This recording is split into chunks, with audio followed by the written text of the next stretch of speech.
সুমিতা সবেমাত্র বিয়ে করে শ্বশুরবাড়িতে আসে আর শ্বশুরবাড়ির অবস্থা দেখে একেবারে অবাক হয়ে যায়, কারণ তার শ্বশুরবাড়িতে মাত্র একটাই ঘর, আর সেই ঘরের মধ্যে সাবিত্রী দেবী, তার স্বামী নীলেন্দু বাবু, ছেলে বিট্টু এবং এক মেয়ে ময়না থাকে। আর সেই একটা ঘরের একদিকেই সাবিত্রী দেবী রান্নাবান্না করে আর তার অন্যদিকে তাদের বাথরুম।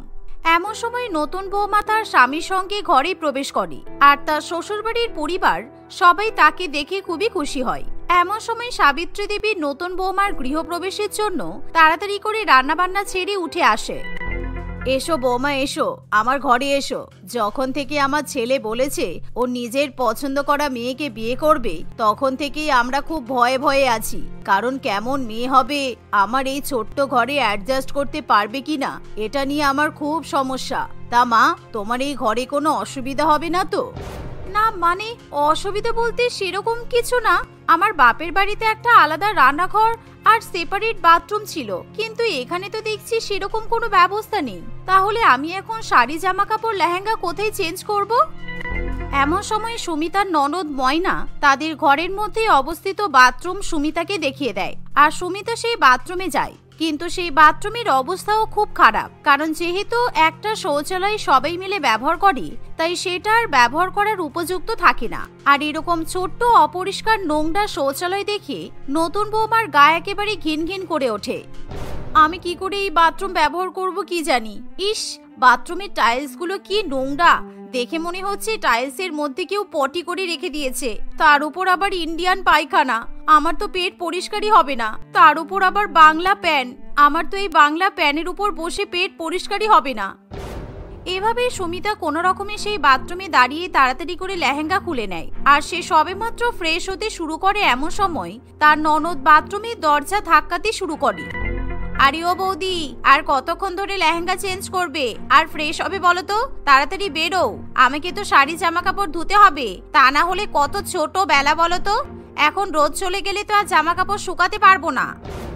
ময়না এভাবে তাড়া দিলে সুমিতা তাড়াতাড়ি করে বাথরুম থেকে বাইরে বেরিয়ে আসে, আর তখনই ময়না কাপড় চোপড় নিয়ে বাথরুমে ঢুকে পড়ে। এমনকি ময়না বাথরুমের দরজা পর্যন্ত বন্ধ করে না। এমন সময় সাবিত্রী দেবী তার নতুন বৌমার জন্য গরম গরম রুটি এবং তরকারি নিয়ে আসে, আর বাথরুমের সামনেই মাদুর পেতে তার বৌমাকে খাবার খেতে দেয়। এই নাও বৌমা, আমি তোমার জন্য গরম গরম রুটি আর তরকারি নিয়ে এসেছি, আর এরপর পিঠে নিয়ে আসবো, তাড়াতাড়ি খেয়ে নাও, মুখটা দেখে মনে হচ্ছে একেবারে শুকিয়ে গেছে। এ কি মা, আমি এরকম বাথরুমের সামনে বসে খাবো? আমি এখানে বসে খেতে পারবো না। আর ময়না, তুমি এরকম দরজা খুলে কাপড় পরিষ্কার করছো কেন? বাথরুমের দরজাটা বন্ধ করো। না না, পাগলা নাকি? বাথরুমের দরজা বন্ধ করে কাপড় ধুলে এত ছোট বাথরুমের নিঃশ্বাস বন্ধ হয়ে আমি মরে যাব। আর তাছাড়া তোমার সঙ্গে একটু গল্প করবো না নাকি? তাই জন্য দরজা খুলে কাপড় ধুচ্ছি। ময়নার কথা শুনে সুমিতা ভীষণই অবাক হয়, তাই সে কোনো রকমে সেখানে বসে খাবার খাওয়ার চেষ্টা করে। আর দেখতে দেখতে কিছুক্ষণের মধ্যেই ময়না এক বালতি ধোয়া জামা কাপড় নিয়ে বাইরে বেরিয়ে আসে, কিন্তু সে বুঝতে পারে না জামা কাপড়ের বালতি থেকে মাটিতে জল পড়ছে। আর এমন সময় সে পড়ে থাকা জলে পা পিছলে ধপাস করে নতুন বৌদির রুটি তরকারির প্লেটের উপর পড়ে, আর সেই রুটি তরকারি সুমিতার মুখে ছিটিয়ে যায়। ওরে বাবারে বাবা, পড়ে গেলাম গো, কোমরটা গেল। ওরে বাবারে, আমাকে কেউ ধরে তোলো। আর এই যে বৌদি, তুমি শুধু বসে বসে দেখছো কেন? আমাকে তোলো, না হলে আমি উঠতে পারবো না। ময়না এভাবে কান্নাকাটি করলে তাকে সবাই তুলে ধরে খাটের উপর বসায়, আর সুমিতা ময়নার উপর ভীষণই রেগে যায়, কারণ তার মুখে এরকম ঝাল রুটি তরকারি ছিটিয়ে গেছে। আর অন্যদিকে সবাই মিলে ময়নাকে যখন সেবা করতে ব্যস্ত থাকে, তখন সুমিতা তাড়াতাড়ি করে বাথরুমে গিয়ে মুখ পরিষ্কার করে আসে, কিন্তু সেদিন তার আর কোনো খাবার খেতে ইচ্ছে করে না। এভাবেই দেখতে দেখতে রাত হয়ে আসে। দেখো বৌমা, এই একটা ঘরে আমি দুটো খাটের ব্যবস্থা করতে পারিনি, তুমি কিছু মনে করো না। তাই বলছি, তুমি তোমার বরের সঙ্গে খাটের উপর শুয়ে পড়ো, আর মাটিতে আমি, তোমার বাবা আর তোমার ননদ শুয়ে পড়বো। এই বলে সুমিতা তাড়াতাড়ি করে শুয়ে পড়ে, কিন্তু বেচারি সুমিতা সারা রাত ঘুমাতে পারে না, কারণ সারা রাত ধরে তার শাশুড়িমা এবং শ্বশুর মশাই বাথরুমে যাওয়া আসা করে। আসলে তাদের সারা রাত বাথরুমে যাওয়ার একটা খুবই বাজে অভ্যাস ছিল, আর যেহেতু সেই বাথরুমের পাশে একেবারে শোয়ার খাট ছিল, তাই বাথরুমের দরজা খোলার সঙ্গে সঙ্গেই সুমিতার ঘুম ভেঙে যায়। ওরে বাবারে, এদের পেটে একেবারে মোষ পচা গন্ধ, কি বাজে গন্ধ, ছি। এখন আমি বুঝতে পারছি আমাকে কেন খাটে শুতে দিয়েছে, কারণ খাটে শুলে বাথরুমের গন্ধ ভালো করে নাকে এসে ঢুকতে পারবে, এই জন্যই আমাকে উপরে ঘুমাতে দিয়েছে। এভাবে সুমিতা সারা রাত বাথরুমের গন্ধে কিছুতেই ঘুমাতে পারে না। আর পরের দিন সকাল হতে না হতেই সবাই মিলে বাথরুমের পাশে লাইন দিয়ে দাঁড়িয়ে পড়ে, কারণ সবার পেটে চাপ এসেছে। আর এমন সময় সবাই যখন লাইন দিয়ে দাঁড়িয়ে আছে তখন সুমিতা কোনো মতে ঘুমিয়ে থাকে। এই যে বৌদি, তুমি তো দেখছি সুখের পাখি, বেলা 9টা বেজে গেল, এখনো তোমার ঘুম ভাঙলো না? তাড়াতাড়ি ঘুম থেকে ওঠো আর বাথরুমে লাইনে দাঁড়িয়ে পড়ো, কারণ এখন যদি আমাদের পেছনে লাইন না দাও তাহলে কিন্তু আর বাথরুম করতে পারবে না। এমন কথা শুনে সুমিতার ঘুম ভেঙে যায়, আর সে ঘুম থেকে উঠে দেখে যে তার খাটের পাশে সবাই লাইন দিয়ে দাঁড়িয়ে আছে, আর প্রত্যেকে এক এক করে পাদ মারছে, যেন সেখানে পাদ মারার কম্পিটিশন চলছে। আপনারা তো দেখছি খুব অসভ্য, সবাই মিলে আমার মুখের দিকে পিছন করে দাঁড়িয়ে আছেন আর এরকম অসভ্যের মতো পাদ মারছেন, আর বলছেন বাথরুমে যাওয়ার জন্য লাইন দিতে। লজ্জা করে না আপনাদের? আর এই যে বিট্টু, বিয়ের আগে তো কত বড় বড় কথা বলেছিলে, তোমরা নাকি অট্টালিকা সমান ফ্ল্যাটে থাকো, তোমাদের বাথরুমে নাকি একসঙ্গে 10 জন স্নান করা যায়, এই তোমার 10 জন স্নান করার নমুনা। সুমিতা এরকম করে বললে সবাই ভীষণ ভয় পেয়ে যায়, তাই কেউ বেশি কথা বাড়াতে চায় না। এভাবেই দেখতে দেখতে কিছুদিন কাটে, আর প্রত্যেকদিন সুমিতা সেই এক ঘরে বাথরুম নিয়ে ভীষণ পরিমাণে সমস্যায় পড়ে। একদিন সাবিত্রী দেবী বাথরুম থেকে বেরোচ্ছে এমন সময় আমি বারবার দেখছি আপনারা বাথরুমে যাচ্ছেন আর জল পায়ে বেরিয়ে ঘরে ঢুকছেন, আর তারপর ওই জল পা নিয়ে ঘরের একধারে বসে রান্না করছেন। আপনাদের মধ্যে কি ঘৃণা বলে কোনো জিনিস নেই? ঘরটা পুরো বাথরুমের জন্য জল জল হয়ে যাচ্ছে, সেটা কি বুঝতে পারছেন না? বাথরুমের সামনে তো অন্তত একটা পাপোশ রাখতে পারেন। আরে পাপোশ তো রেখেছিলাম, প্রত্যেকদিন পেট পরিষ্কার করার পর, মানে বাথরুম ব্যবহার করার পর বাইরে বেরিয়ে ওই পাপোশে ভালো করে সবাই মিলে পা মুছতাম, কিন্তু কিছুদিন পরে ওই যে খাটের দুটো বালিশ দেখছো, ওদের কভারগুলো ছিঁড়ে গেল, তাই আবার বেকার বালিশের কভার কিনে টাকা নষ্ট করতে যাব কেন? সাবিত্রী দেবীর এমন কথা শুনে সুমিতা ভীষণই ভয় পেয়ে যায়। মানে বালিশের কভারের সঙ্গে বাথরুমের পাপোশের কি সম্পর্ক? আরে ওই বাথরুমের পাপোশ দিয়েই তো তোমার আর বিল্টুর জন্য বালিশের কভার বানিয়েছি। ওই যে তুমি যেটাতে ঘুমাচ্ছ ওই বালিশের কভারটা তো বাথরুমের পাপোশ। সাবিত্রী দেবী এই কথা বলা মাত্র সুমিতার আর কিছু বলার থাকে না, কারণ সে এতদিন সেই বাথরুমের পাপোশওয়ালা বালিশ ব্যবহার করেছে, তাই সেই ঘৃণার চোটে তখনই সেই বালিশ ছুঁড়ে ফেলে দেয়। আর এভাবেই দিনের পর দিন সুমিতা প্রচন্ড পরিমাণে বিরক্ত হয়ে ওঠে। তার শ্বশুরবাড়ির পরিবারের আচার আচরণ কিছুতেই সুমিতার পছন্দ হয় না। আমাকে বাথরুমের পাপোশ মাথায় দিয়ে ঘুমাতে হচ্ছে, এদের বাথরুমের গন্ধ শুকতে হচ্ছে, আবার সেই ঘরেই বসে খেতে হচ্ছে, এদের একই ঘরে থাকা খাওয়া হাগা চলছে, আমার আর ভালো লাগে না। এভাবেই দেখতে দেখতে আরো কিছুদিন কাটে, আর একদিন সুমিতার শ্বশুরবাড়ির লোকেরা বাইরে গেলে সুমিতা তার স্বামীর সঙ্গে কথা বলে, কারণ সত্যি সে আর এরকম ঘরের মধ্যে বাথরুম ব্যবহার করতে পারছে না। বিট্টু, তুমি এবার সেপারেট বাথরুমের ব্যবস্থা করো, তা না হলে কিন্তু আমি এখানে থাকতে পারবো না। আর তার উপর ওই বাংলা প্যানে আমার পেট মোটেই পরিষ্কার হচ্ছে না, কারণ আমার কোমরে পটি করার অভ্যাস।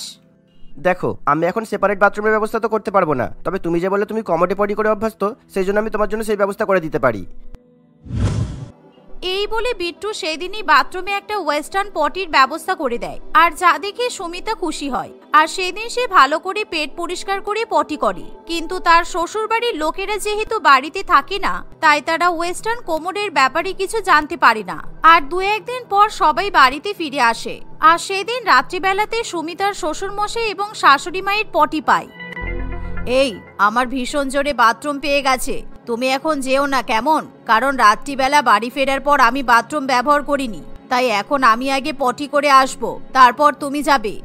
ঠিক আছে গিন্নি, তাড়াতাড়ি যাও, তা না হলে কিন্তু আমার এক্ষুনি হয়ে যাবে। এই শুনে সাবিত্রী দেবী যখন বাথরুমে যায় তখন সে বাথরুমের পরিবর্তন দেখে একেবারে অবাক হয়ে যায়, কারণ সেখানে ওয়েস্টার্ন কোমরের ব্যবস্থা করা হয়েছে, আর তাদের পরিবারের কেউ এরকম ওয়েস্টার্ন পটি ব্যবহার করতে অভ্যস্ত নয়। এসব আবার কখন হলো?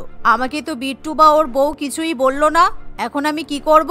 আমার তো খুব জোরে পটি পেয়ে গেছে, আর আমি এর মধ্যে বসে পটি করতেই পারবো না। এই বলে সাবিত্রী দেবী আর কোনো উপায় পায় না, ফলে সে বাথরুমের মেঝের উপর বসে পটি করতে শুরু করে। আর সে যখন বাথরুম থেকে বেরিয়ে আসে তখন সেই বিষয়ে তার স্বামীকে জানায়, আর যার ফলে নীলেন্দুবাবুও খুবই ভয় পেয়ে যায়। কিন্তু তারও এখন কিছু করার থাকে না। আর যেহেতু তার পেটেও প্রচন্ড পরিমাণে চাপ পড়ে, তাই সেও বাথরুমে গিয়ে মেঝের উপর পটি করে চলে আসে। এভাবেই তারা দুজনে সারা রাত কাটায়। আর পরের দিন সুমিতা যখন ঘুম থেকে উঠে সবার আগে বাথরুমে যায় তখন এ বাবা, ছি, কে রে বাথরুমের মধ্যে এরকম পটি করে ছড়িয়ে রেখেছে? এত বড় কোমর থাকতে পটি করার জায়গা পায়নি? হায় রে হায়, এবার কি হবে? সাত সকালবেলা উঠে আমাকে এই নোংরা জিনিসগুলো দেখতে হচ্ছে। এই বলে সুমিতা নাকে কাপড় চাপা দিয়ে বাথরুম থেকে বাইরে বেরিয়ে আসে। আর এমন সময় তার শ্বশুরমশাই এবং শাশুড়ি মা তাকে সত্যি কথা বলে, কিন্তু সুমিতা তাদের উপর ভীষণই রেগে যায়। অশিক্ষিত কোথাকার, ওয়েস্টার্ন পায়খানা ব্যবহার করতে পারেন না? আপনারা যেটা করেছেন এখন সেটা আপনাদেরকে পরিষ্কার করতে হবে। যান, বাথরুমে গিয়ে সব পরিষ্কার করে আসুন। সুমিতা এরকম ভাবে অশান্তি করলে তার শ্বশুরমশাই এবং শাশুড়ি মায়ের খুবই খারাপ লাগে। আর তারা ভালো করে বুঝতে পারে এখানে সুমিতার কোনো দোষ নেই, কারণ এরকম একটা ঘরে সত্যিই রান্না, খাওয়া এবং তার সাথে বাথরুমের ব্যবস্থা করা যায় না। তাই তারা নিজেরাই এবার টাকা খরচা করে আলাদা বাথরুম বানানোর পরিকল্পনা করে। আর কিছুদিনের মধ্যেই তারা একটা আলাদা বাথরুম এবং আলাদা রান্নাঘর তৈরি করে ফেলে। আর যা দেখে সুমিতা ভীষণই খুশি হয়। বৌমা, এবার তুমি খুশি তো? আমাদের বাড়িতে সেপারেট বাথরুম আর সেপারেট রান্নাঘর তৈরি হয়ে গেছে। এবার আমাদের আর কোনো সমস্যা হবে না। আর হ্যাঁ, খুব তাড়াতাড়ি কিন্তু আমাদের ঘরের পাশে আরো আলাদা দুটো রুম তৈরি করা হবে। তারপর দেখবে তোমার আর কোনো সমস্যা হবে না। শাশুড়ি মায়ের কথা শুনে সুমিতা খুবই খুশি হয়। এভাবেই কিছুদিন তারা কষ্ট করে একটা ঘরে থাকে। কিন্তু 2-1 মাসের মধ্যেই সুমিতার শ্বশুরবাড়িতে নতুন দুটো ঘর তৈরি হয়। আর তারপর থেকে তারা নিজের নিজের পার্সোনাল রুম ব্যবহার করতে শুরু করে। রচনা এবং শিলা 2 বোন তাদের দাদা বিমলের সঙ্গে বাস করে। তারা 2 বোন একেবারে ভিন্ন ভিন্ন প্রকৃতির ছিল।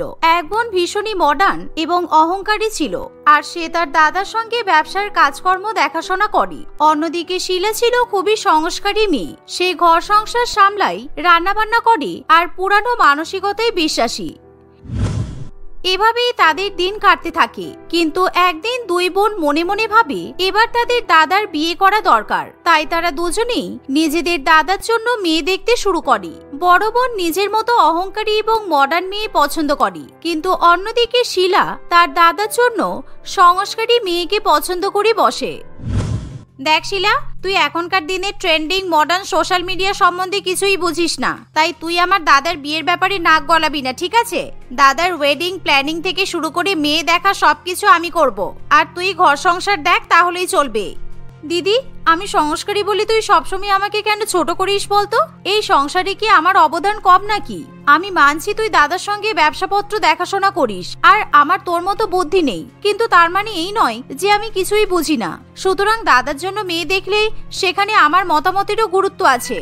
এভাবেই 2 বোন নিজেদের মধ্যে ঝগড়া করতে লেগে পড়ে। কিন্তু তারা এই বিষয়ে এখনো পর্যন্ত অবগত থাকে না যে তাদের দাদা বিমল আগে থেকেই প্রিয়া নামে এক মেয়েকে বিয়ে করবে বলে ঠিক করে রেখেছে।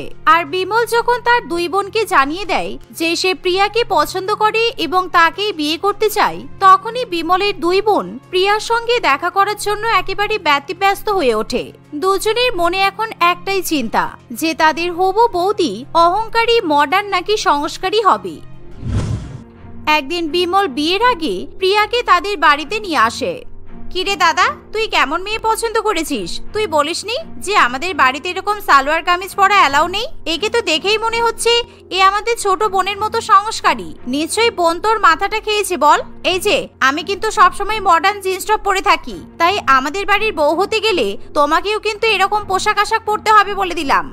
রচনার কথা শিলার কিছুতেই পছন্দ হয় না, কারণ প্রিয়াকে এরকম সালোয়ার কামিজ পরতে দেখে শিলার তাকে খুবই পছন্দ হয়। কারণ শিলাও সবসময় এরকম গা ঢাকা পোশাক আশাক পরতে পছন্দ করে।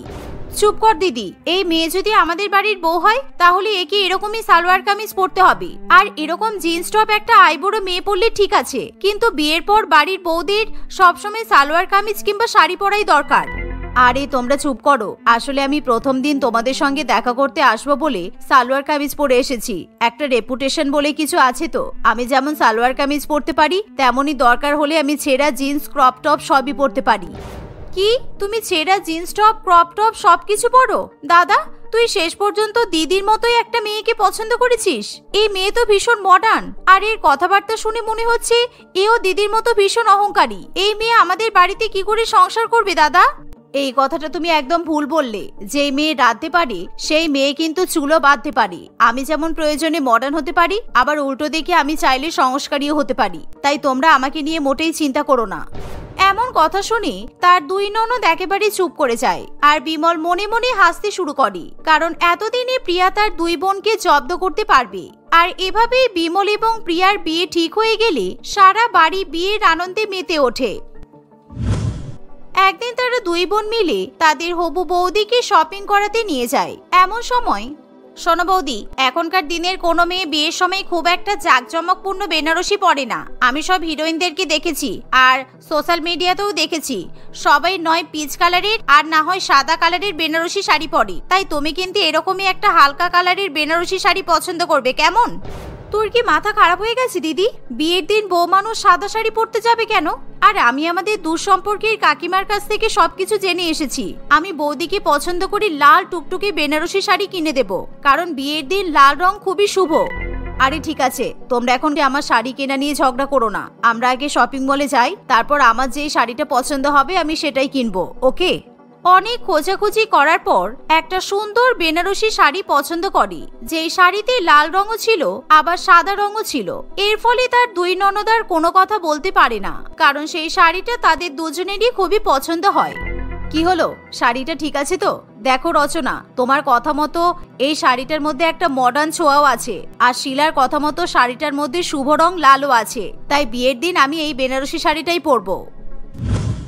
এভাবেই দেখতে দেখতে কিছুদিন কাটে, আর ধুমধাম করে বিমলের সঙ্গে প্রিয়ার বিয়ে হয়ে যায়। বিয়ের সময় সবাই মিলে প্রচন্ড পরিমাণে আনন্দ করে। আর প্রিয়ার গৃহপ্রবেশের অনুষ্ঠানের সময় মডার্ন ননদ একটা সেলিব্রেশন পার্টির আয়োজন করে, যেখানে ককটেল থেকে শুরু করে মকটেল এবং দামি দামি খাবারের আইটেম থাকে। অন্যদিকে সংস্কারী ননদ শিলা মোটেই বিষয়গুলো পছন্দ করতে পারে না।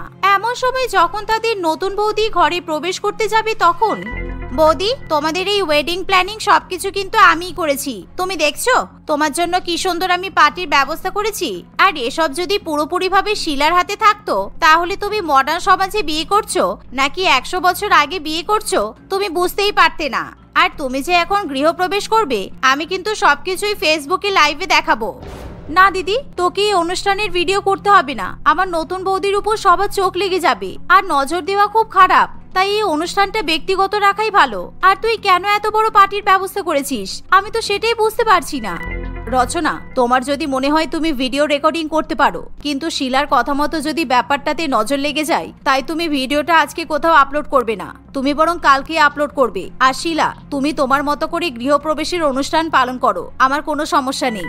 এই শুনে দুই ননদ একেবারে চুপ করে যায়, কারণ তারা তাদের নতুন বৌদির কথার উত্তরে কোনো জবাব দিতে পারে না। আর এভাবেই প্রিয়ার গৃহপ্রবেশের অনুষ্ঠান পালন করা হয়ে গেলে দুই ননদ নিজেদের মতো করে বৌদির উপর নানান রকম নিয়ম জারি করতে শুরু করে, কারণ তাদের দুজনের এখন একটাই উদ্দেশ্য, বৌদিকে নিজের মতো করে তৈরি করা। বৌদি, আমি কিন্তু প্রত্যেকদিন সকাল 10টার মধ্যে অফিসে বেরিয়ে যাই আর ব্যবসার কাজকর্ম দেখি। তাই তুমি প্রত্যেকদিন সকালবেলা উঠে আমাকে চিকেন স্যান্ডউইচ, বার্গার, সসেজ এগুলো বানিয়ে দেবে, কেমন? বৌদি, তোমাকে বলে রাখা ভালো, আমি কিন্তু আবার এসব খাবার খেতে পছন্দ করি না। তাই তুমি আমার আর দাদার জন্য প্রত্যেকদিন সকালবেলা উঠে ব্রেকফাস্টে লুচি, আলুর দম, তা না হলে কোনোদিনও সুজির হালুয়া, রুটি, তরকারি এগুলো রান্না করবে। আর হ্যাঁ, তুমি প্রত্যেকদিন স্নান করে তারপরে রান্নাঘরে ঢুকবে, কেমন? তা না হলে কিন্তু অমঙ্গল হবে। আচ্ছা আচ্ছা, ঠিক আছে, আমি সব বুঝেছি। পরের দিন সকালবেলা ঘুম থেকে উঠে প্রিয়া তাড়াতাড়ি করে রান্নাঘরে চলে যায়, আর সে তার বড় ননদ রচনার জন্য চিকেন স্যান্ডউইচ তৈরি করে, কারণ কিছুক্ষণের মধ্যেই রচনা ব্যবসার কাজে বাইরে বেরিয়ে যাবে। অন্যদিকে রচনা কোট প্যান্ট পরে তৈরি হয়ে নেয়, আর ইতিমধ্যে শিলাও ঘুম থেকে উঠে পড়ে। শিলা রান্নাঘরে এসে দেখে যে তার বৌদি চিকেন স্যান্ডউইচ তৈরি করছে। এই দেখে শিলা প্রচন্ড পরিমাণে রেগে যায়। বৌদি, তুমি তো দেখছি বিয়ে হওয়ার পরের দিন থেকেই আমার দিদির মতো অহংকারী আর মডার্ন হয়ে গেছো। কারণ তুমি হয়তো ভুলে গেছো যে আজকে তোমার প্রথম রান্নার অনুষ্ঠান, তাই তুমি কিভাবে প্রথমে চিকেন স্যান্ডউইচ রান্না করতে পারো না? মানে তোমার দিদি তো বেরিয়ে যাবে এখনই, তাই আগে আমি ওকে চিকেন স্যান্ডউইচটা বানিয়ে দিচ্ছিলাম। তারপর আমি আমার প্রথম রান্নার অনুষ্ঠানে লুচি, আলুর দম, সুজির হালুয়া, পায়েস এগুলো রান্না করব। তুমি চিন্তা করো না। তোমার বিয়ে হয়ে গেছে মানে তুমি এই ভেবো না যে এই সংসারে সবকিছু তোমার কথা মতো চলবে। এই সংসার কিন্তু এতদিন আমিই দেখে এসেছি। আর আমাদের বাড়িতে প্রথম রান্নার অনুষ্ঠানে রান্নাঘরে সবার আগে নিরামিষ খাবার রান্না করা হয়, আর তুমি প্রথম দিনে এই সংসারে এসেই এরকম অমঙ্গল করে দিলে। এবার কি হবে? এভাবেই শিলা তার নতুন বৌদির সঙ্গে ঝগড়া করতে শুরু করে। আর এমন সময় রচনার কানে তাদের চিৎকার চেঁচামেচির আওয়াজ পৌঁছালে রচনা সেখানে চলে আসে। বৌদি, তুমি আমার বোনের কথায় পাত্তা দিও না, তাড়াতাড়ি আমাকে চিকেন স্যান্ডউইচটা দাও। ওর এরকম ফালতু নিয়ম আর বুড়ি মানুষদের মতো কথা শোনার কোনো প্রয়োজন নেই। আর বৌদি, তুমি কিন্তু প্রত্যেকদিন সকালবেলা ঘুম থেকে উঠে আমার জন্য চিকেন স্যান্ডউইচ কিংবা চিকেনের কোনো আইটেমই রান্না করবে। তারপর তোমার ছোট ননদের জন্য তুমি যা ইচ্ছা করতে পারো, কারণ এই সংসারে কিন্তু বেশি টাকা আমিই কন্ট্রিবিউট করি, তাই তুমি আমার কথা শুনে চলবে। তোমরা চুপ করো প্লিজ, আর ঝগড়া করো না। আর শিলা, তুমি চিন্তা করো না, চিকেন স্যান্ডউইচ রান্না হয়ে যাওয়ার পর আমি ভালো করে ডিটারজেন্ট দিয়ে গ্যাস ওভেন আর পুরো রান্নাঘরটা পরিষ্কার করে ধুয়ে নেব। তারপর তোমার জন্য লুচি আলুর দম রান্না করব, তাহলে আর কোনো অমঙ্গল হবে না। এবার তুমি খুশি তো? এই শুনে তার দুই ননদ তখনই রান্নাঘর থেকে বেরিয়ে যায়। আর রচনা তার পছন্দ মতো চিকেন স্যান্ডউইচ খেয়ে এবং অফিসে চিকেন স্যান্ডউইচ নিয়ে অফিসের জন্য বেরিয়ে যায়। আর অন্যদিকে প্রিয়া প্রথমে রান্নাঘর পরিষ্কার করে দেয় এবং তার ছোট ননদের পছন্দ মতো খাবারও তাকে রান্না করে দেয়। আর এভাবেই সারাদিন শিলা তার নতুন বৌদিকে দিয়ে নিজের মতো করে ঘরবাড়ি পরিষ্কার করা থেকে শুরু করে জামা কাপড় কাচা, এমনকি নতুন বৌদিকে পাড়া প্রতিবেশীদের সঙ্গে দেখা করানো, সবকিছু শিলা নিজের দায়িত্বে করতে থাকে। অন্যদিকে রচনা যখন অফিস থেকে বাড়িতে ফিরে আসে, বৌদি এই দেখো, আমি অফিস থেকে আসার সময় আমার জন্য কত সুন্দর সুন্দর হাই হিল জুতা কিনে এনেছি। তুমি আমার জুতার আলমারিটা খুলে আমার জুতাগুলো সাজিয়ে রেখে দাও। অনেক দামি দামি জুতা আছে, কিন্তু খুব সাবধানে সাজিয়ে রাখবে। প্রত্যেকদিন আমি একটা একটা পরে অফিসে যাব। এমন কথা শুনি প্রিয়া তার বড় ননদের জুতার আলমারি খুলে তার জুতাগুলো আলমারিতে সাজাতে শুরু করে। আর এমন সময় সেখানে শিলা চলে আসে। বৌদি, তোমার কি মাথা খারাপ হয়ে গেছে? তুমি এখন জুতোতে হাত দিলে কেন? তুমি ভুলে গেছো পাশের বাড়ির মালতীর মা আমাদেরকে দুটো নারকেল দিয়ে গেছে, আর সেই নারকেল দিয়ে এখন তো তোমাকে আমাদের জন্য নাড়ু বানাতে হবে। তুমি নাড়ু না বানিয়ে আগেই ফট করে জুতোতে হাত দিয়ে দিলে। তোমরা দুজনে মিলে আমাকে কিন্তু এভাবে পাগল করার চেষ্টা করো না। আমি বুঝতে পারছি তোমাদের ধ্যান ধারণা আর চিন্তা ভাবনা সম্পূর্ণ আলাদা, কিন্তু আমিও একটা মানুষ, তোমাদের দুই বোনের চাকর নই। তুমি রান্নাঘরে যাও, আমি জুতা সাজিয়ে রেখে হাত ধুয়ে রান্নাঘরে যাব, তারপর তোমার সঙ্গে নাড়ু বানাবো। না না বৌদি, এখন নাড়ু বানালে চলবে না। তুমি আমার সঙ্গে এখন পার্লারে যাবে, কারণ কালকে আমার একটা বিজনেস মিটিং আছে, আর আমি ফেসিয়াল করাবো, আইব্রো করাবো, তার সাথে সুন্দর সুন্দর জামা কাপড়ও শপিং করব। তুমি যদি আমার সঙ্গে না যাও তাহলে কিন্তু আমি এতগুলো কাজকর্ম একসঙ্গে করতে পারবো না, আমার প্রবলেম হয়ে যাবে। তোর সাথে বৌদি এখন কোথাও যাবে না, কারণ কালকে আমি কাকা, কাকিমা, জেঠু, জেঠিমা সবাইকে আমাদের বাড়িতে নিমন্ত্রণ করেছি, আর সবাই কালকে নতুন বৌমাকে দেখতে আসবে আর বৌদির হাতে রান্না খাবে। তাই বৌদিকে কিন্তু আজ থেকেই সবকিছুর আয়োজন করতে হবে। বৌদি, তুমি বাজারে গিয়ে ভেটকি মাছ, কাতলা মাছ, পাঁঠার মাংস এগুলো কিনে নিয়ে আসবে, আর কালকে কিন্তু সারাদিন ধরে তোমাকে রান্না করতে হবে। এভাবে দুই ননদ আবার নিজেদের মধ্যে ঝগড়া করতে শুরু করে দেয়। কিন্তু প্রিয়া কিছুতেই এবার ঝগড়া সামলাতে পারে না, কারণ সে এতদিন ধরে তার দুই ননদের মন জগিয়ে চলার চেষ্টা করেছে, কিন্তু এখন সে পুরোপুরিভাবে ব্যর্থ। তাই বিমল বাড়িতে এলে প্রিয়া তার দুই ননদেরই বিয়ের জন্য বিমলকে সম্বন্ধ দেখতে বলে। আর বিয়ের কথা শুনে দুই ননদ আবার নিজেদের মধ্যে ঝগড়া শুরু করে। আমি যদি করি তাহলে আমি লাভ ম্যারেজই করব দাদা, তাই তোকে আমার জন্য সম্বন্ধ দেখার কোনো প্রয়োজন নেই। যত সব ব্যাকডেটেড কনসেপ্ট। দাদা, বৌদি শোনো, আমি কিন্তু অ্যারেঞ্জ ম্যারেজ করব, কারণ আমি একদম এসব ভালোবেসে বিয়ে করা পছন্দ করি না। তাই দাদা আর বৌদি তোমরা যাকে পছন্দ করে দেবে আমি তার সঙ্গেই বিয়ে করব।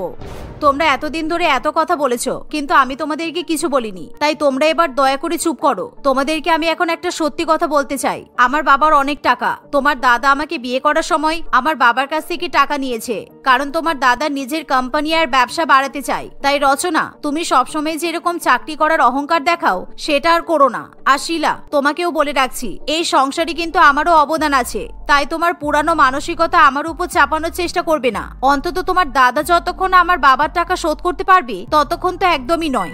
প্রিয়ার মুখে এমন কথা শুনে দুই ননদ একেবারে অবাক হয়ে যায়। তাই সেদিনের পর থেকে তারা তাদের বৌদিকে জ্বালাতন করা বন্ধ করে দেয়। আর এভাবেই দেখতে দেখতে কিছুদিন কাটে। কিছুদিনের মধ্যেই সবাই জানতে পারে প্রিয়া অন্তঃসত্ত্বা। তারপর থেকে প্রিয়া আর বাড়ির কোনো কাজকর্ম করে না। এর ফলে রচনা এবং শিলা দুই বোন মিলেমিশে এখন তাদের বৌদির খেয়াল রাখে। আর এভাবেই তারা সবাই মিলে হাসি খুশি সংসার করতে থাকে।